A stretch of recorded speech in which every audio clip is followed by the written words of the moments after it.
আমাদের এখানে আলহামদুলিল্লাহ খুবই ভালো সেল হচ্ছে এবং আমরা খুবই স্যাটিসফাই হয়েছি। সবথেকে বড় কথা আমরা আশাই করিনি যে এত সেল হবে।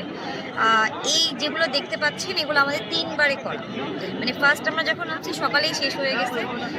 ১ম দিকে কাস্টমারের সংখ্যা একটু কম ছিল। কিন্তু সন্ধ্যার পরে আল্লাহর রহমতে খুব ভালো কাস্টমার আমরা পেয়েছি এবং আমরা দেখতেই পাচ্ছেন লাইভ আমরা রেডি করে দিচ্ছি এবং ওনারা ২ জন মিলেও আমরা কুল করতে পারছি না কাস্টমারের এত ভিড়। তো সবাইকে বলি যে আপনারা দারিয়াপুরে এখনও যারা যারা আসেননি হিম উৎসবে চলে আসবেন এবং ইভলিউশন অফ দারিয়াপুরকে অসংখ্য ধন্যবাদ আমাদের সুযোগ দেওয়ার জন্য।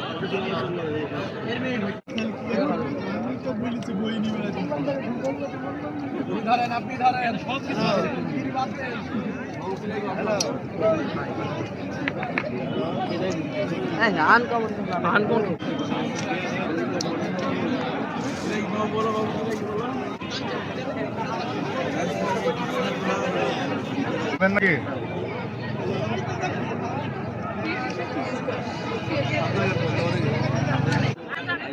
আসসালামু আলাইকুম।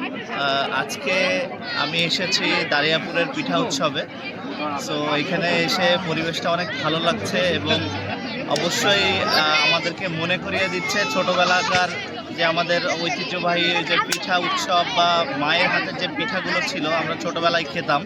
সো এইগুলো এসে আমরা খেতে পাচ্ছি, প্লাস অনেক সময় অনেক দূর দূরান্তে থাকা হয়, এই জন্য পিঠাগুলো ঠিকমতো মায়ের হাতের আর খাওয়া হয় না।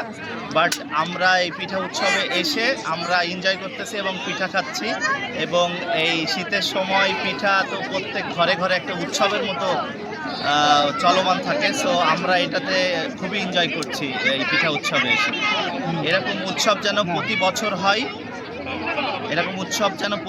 হয়, আমরা এটাই চাইব। ধন্যবাদ এত সুন্দর আয়োজন করার জন্য দারিয়াপুরবাসীর কাছে।